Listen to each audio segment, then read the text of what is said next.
आज की धार्मिक कहानी कर्मों का लेखा जोखा। एक महिला बहुत ही धार्मिक प्रवृत्ति की थी। वह बहुत भजन कीर्तन करती, पूजा पाठ करती और दान पुण्य भी किया करती थी। किसी को कभी गलत नहीं बोला। सबसे प्रेम से मिलकर रहना उसकी आदत बन गई थी। वह सिर्फ एक चीज से दुखी थी, उसका आदमी उसके साथ रोज किसी न किसी बात पर लड़ाई झगड़ा करता था। उस आदमी ने उसे कई बार इतना मारा कि उसकी हड्डी भी टूट गई थी, लेकिन उस आदमी का यह रोज का काम था। उस महिला ने अपने गुरु महाराज जी से विनती की कि हे गुरुदेव, मेरे से कौन सी भूल हुई है। मैं सत्संग भी करती हूँ, सेवा भी करती हूँ, भजन सिमरन भी आपके कहे अनुसार ही करती हूँ, लेकिन मेरा पति रोज मुझे मारता है। मैं क्या करूँ? गुरु महाराज जी ने कहा, क्या वो तुझे रोटी देता है? महिला ने कहा, हाँ, रोटी तो देता है। गुरु महाराज ने कहा, फिर ठीक है, कोई बात नहीं। उस महिला ने सोचा कि शायद अब गुरुजी की कोई दया हो जाए और वो उसको मारना पीटना छोड़ दे, परंतु ऐसा कुछ नहीं हुआ। उसकी तो आदत ही बन गई थी रोज अपनी पत्नी की पिटाई करना। समय के साथ कुछ साल और निकल गए। उसने फिर से महाराज जी से कहा कि मेरा पति मुझे रोज मारता पीटता है, मेरा क्या कसूर है?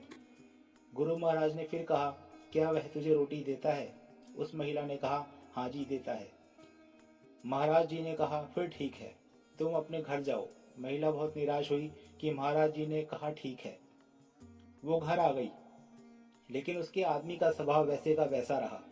रोज उसके साथ लड़ाई झगड़ा करना। अब वो महिला बहुत तंग हो गई थी। कुछ एक साल गुजरे, फिर गुरु महाराज जी के पास गई और बोली, वो मुझे अभी भी मारता है, मेरे हाथ की हड्डी भी टूट गई, मेरा क्या कसूर है? मैं सेवा भी करती हूँ, सिमरन भी करती हूँ, फिर भी मुझे जिंदगी में सुख शांति क्यों नहीं मिल रही? गुरु महाराज जी ने फिर कहा, वो तुझे रोटी देता है? उसने कहा, हाँ जी, देता है। महाराज जी ने कहा, फिर ठीक है। परंतु इस बार वह महिला जोर जोर से रोने लगी और बोली कि महाराज जी, मुझे मेरा कसूर तो बताओ। मैंने कभी किसी का बुरा नहीं किया, फिर मेरे साथ ऐसा बर्ताव क्यों हो रहा है? महाराज जी कुछ देर शांत हुए, फिर बोले, बेटी, तुम्हारा पति पिछले जन्म में तुम्हारा बेटा था और तुम उसकी सौतेली माँ थी। तुम रोज उसको सुबह शाम मारती रहती थी और कई कई दिन तक खाना भी नहीं देती थी। भगवान का शुक्र है कि इस जन्म में वो तुझे रोटी तो दे रहा है। यह बात सुनकर महिला एकदम चुप हो गई। गुरु महाराज जी ने कहा, बेटी, जो कर्म तुमने किए हैं उसका फल तो तुम्हें अवश्य भुगतना ही पड़ेगा। फिर उस महिला ने कभी महाराज जी से शिकायत नहीं की, क्योंकि वो अब सच को जान गई थी। इसलिए हमें कभी भी किसी का बुरा नहीं करना चाहिए। सबसे प्रेम प्यार और शालीनता के साथ रहना चाहिए। हमारी जिंदगी में जो कुछ भी हो रहा है वह सब हमारे कर्मों का लेखा जोखा है, जिसका हिसाब किताब तो हमें देना ही पड़ेगा।